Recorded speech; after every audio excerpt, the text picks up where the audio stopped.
Welcome back for another episode, everybody. My name is Jamie, and get ready to go ink yourself.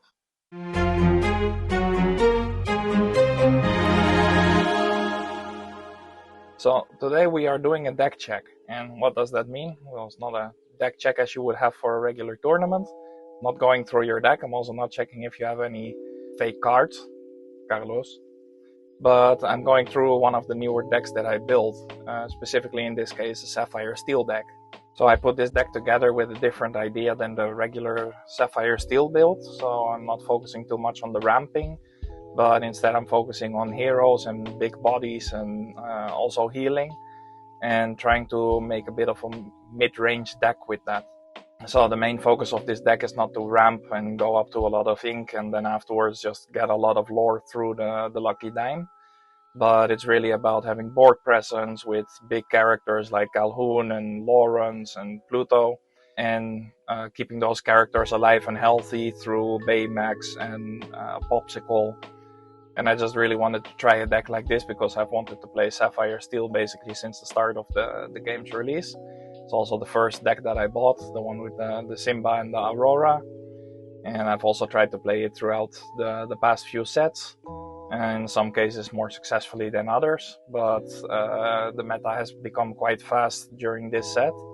So I thought the old-fashioned control and ramping until you could get the lucky dime together with an Ariel or a Belle or even Tamatoa, it's not really what I was looking for. So I thought, well, how can I get a lot of board presence at the start? Well, you can do that with a lot of the steel characters, like for example Calhoun or Smee or Lawrence. You can really have the big bodies on the board to try and scare the opponent into not questing, and if they do quest, you destroy them.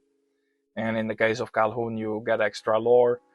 In the case of Lawrence, you could potentially heal him up again with playing Baymax afterwards or Popsicle or something like that. Of course, you prefer to have the Popsicle for Hiram Flavorsham, but yeah, because it's not Ruby Sapphire, you still have the Fortis Sphere as a backup. And on top of that, you also have the Imperial Bow in this deck that could be used for that reason. So as I said before, there's a few combinations that can be played. So, for example, you have hero characters that work well together with the Imperial Bow to get rid of those pesky genies and Diablos and basically everything that is evasive. But at the same time, it also gives, of course, challenge +2. So you can also get rid of bigger characters. So, for example, Calhoun, instead of being a 3-2 resist 1, you suddenly end up with a character with a 5-2 resist 1. And you can just do a lot of surprise damage by playing the Imperial Bow basically out of nowhere. And at the same time, the deck has a lot of song options. It's got 11 songs in total. So you could almost say it's a Sapphire song deck. But yeah, it's mainly to really try and get that board presence, as I said before. Staying present on the board, killing everything off or banishing everything that gets onto the board, and just trying to quest fast out of nowhere. So for example, you have Mr. Smee, of course, questing for 2. You can add Alice to it. With the Alice, you also give 1 extra lore to another character, so suddenly if you have Alice and Smee on the board, you quest for 5. And it can go really fast like that. And you also have Baymax in there, which of course can heal for 2 damage. And if you do that, you gain 1 lore for each damage healed. So suddenly you gain 2 lore. So it's basically like a Merlin goat on steroids. So on one side you have the characters that are really having the board presence. And on the other side you have the characters that heal them up to maintain that board presence. Now, one of the cards that I really enjoy in this deck is the new Alice, the Savvy Sailor, because it gives ward to another character of choosing, together with the extra lore. So if at some point you, for example, have your Hiram Flavorsham, and you don't want to lose him to Brawl, you can easily quest with Alice and give him the ward. One of the other things I really like about the new Alice character is if you end up towards the end of the game and you have some damaged characters on the board, which of course in some cases you want to have with this deck in order to heal them up again with Baymax. You can use Alice to give ward to the characters that are damaged in order to avoid a late game go-go Tomago that will just instantly finish or ruin your match. At the same time, Alice is also an excellent singer, especially for Let the Storm Rage On or Strength of a Raging Fire. in order to keep that board control going on, especially against, for example, a Steel Song deck, in which the ward really helps to keep your character alive. Because often whenever you play a character against Steel Song, usually they answer it with a song and they take it away before you can even use it. Now, of course, at the start I said this is not a ramping deck, but I do have to Sail the Azurite Seas in here. First of all, because at some points you just want to draw a card, so it's not even about the ramping of it, and of course there's better options, but Sail the Azurite Sea does give the flexibility in case there is nothing else you can play, or in case you really feel like you have to do that extra ramp in order to get back into the game. This is a good option for it. So yeah, I'll just do another quick summary to go through the cards and give a quick explanation of why it's in there or what the purpose is of it. Well, the first two cards you can see is Calhoun and Smee. They have almost the same purpose, with the exception of if you want to go questing, so you're already in control of the board. You want to start placing the Smees, especially when you have a Cogsworth there to keep the 1 damage away from him. The Calhoun I would use more in the early game to really gain control of the board.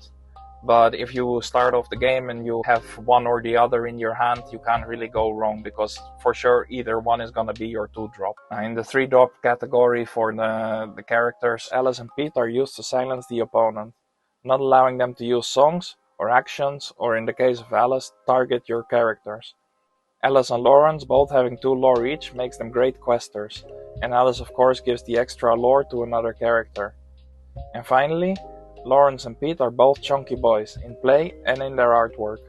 With the 4-cost characters there is not too much options. You either play the Hiram or you play the Pluto. Well, Pluto you want to play at the moment that you're already in control of the board, or there are some characters that you really want to protect from the opponent. And of course Hiram, everybody knows him, most people hate him, is for your card draw. Now in the 5-cost category you have 3 characters that are very different from each other. Of course you have the Baymax, which is mainly there to gain quick lore. So that's really one of the characters you're looking to get into your hand towards the end, or at least hopefully towards the end of your game. Cogsworth, for that matter, is pretty much always a solid character. Of course it's not much of a fighter, but you hope to already have control of the board and just strengthen that control even more by playing a Cogsworth, giving resist 1 to everyone.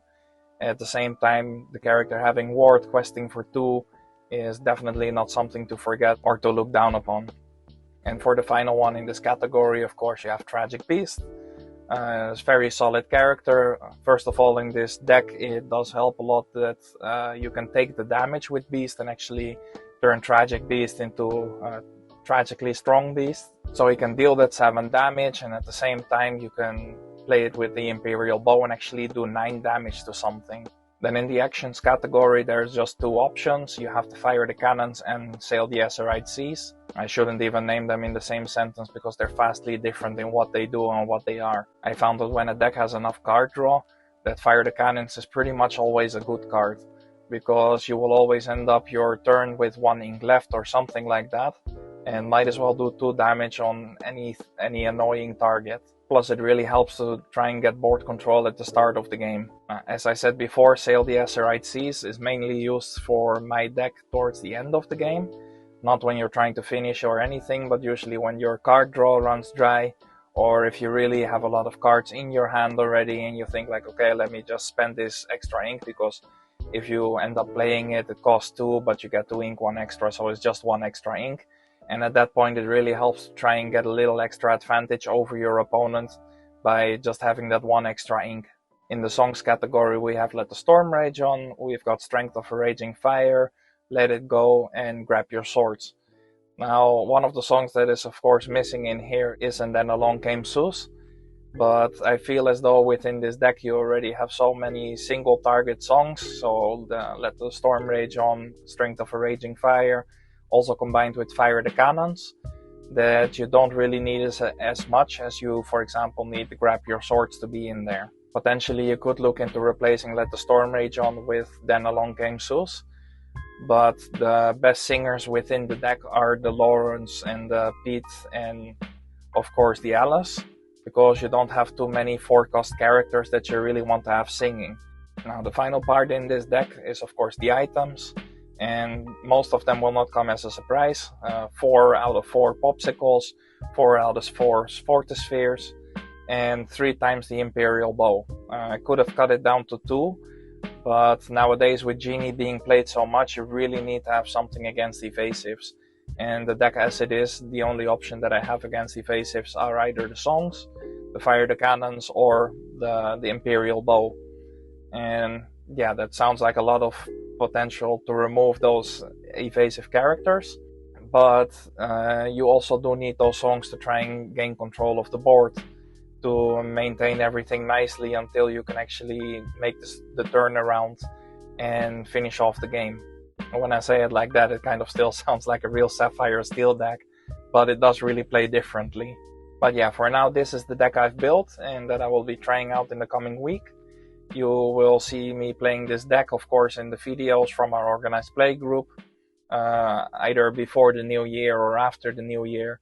If this is posted after the new year, I would already like to wish all of you a happy new year and make the best out of 2025. If it is before the new year, then forget everything I just said and enjoy your final days of 2024. Thank you all for watching. My name is Jamie, and go ink yourself.